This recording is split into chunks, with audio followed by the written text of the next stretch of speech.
السلام عليكم ورحمة الله تعالى وبركاته. مرحبا بكم من جديد على قناة طبخ وحلويات. كنتمنى ان شاء الله تتبعوا معايا الفيديو ديال المعلكة ملكة الحلويات. كتجي واحد الحلوة اللي هي رائعة وزوينة وضروري على طاولة الأعياد والمناسبات. كنتمنى تعجبكم الوصفه. تبعوا معايا المقادير لانها تكون مقادير مضبوطه، فما تفلتوش الفيديو لانها مقادير مضبوطه 100% وناجحه من اول تجربه ان شاء الله.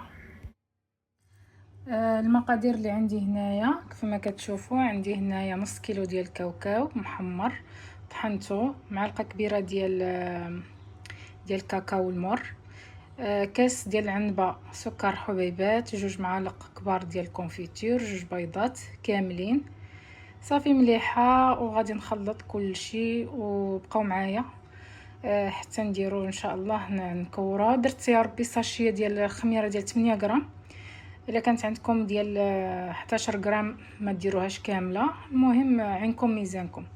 المهم ما تفوتوش خميره في هذا الحلوى. خديت سكر كلاصي انا كنغربلو، تحاولوا تغربلوه مزيان ولا قديتو تغربلوه تعاودوا تغربلوه. هاد الحبيبات ما خاصهمش يبقاو في السكر كلاصي، خاصكم تغربلوه وتعاودوا تغربلوه. بالنسبه للسكر كلاصي غيسولوني هذا هو اللي استعملت صافي. هنايا غادي نوجد المزهر. ها هو عندي هنايا غندهن به، غادي ندهن به يدي بحال هكا وغادي نبدا نكور ونلوح. نتوما بالنسبه للحجم ديال المعلكه ديالكم نتوما تحكموا فيها، نتوما على حساب نتوما شنو بغيتو. صافي كتلوحوها بحال هكا.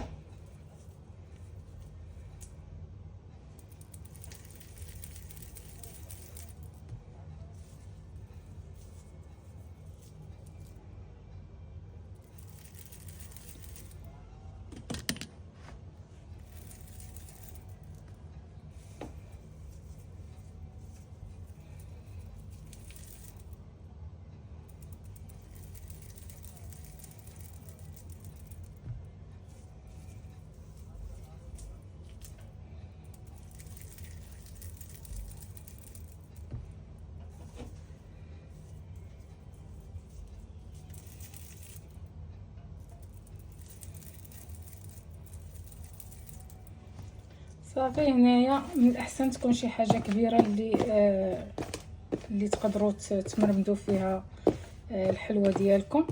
كتغطيوها مزيان هكا بالسكر كلاصي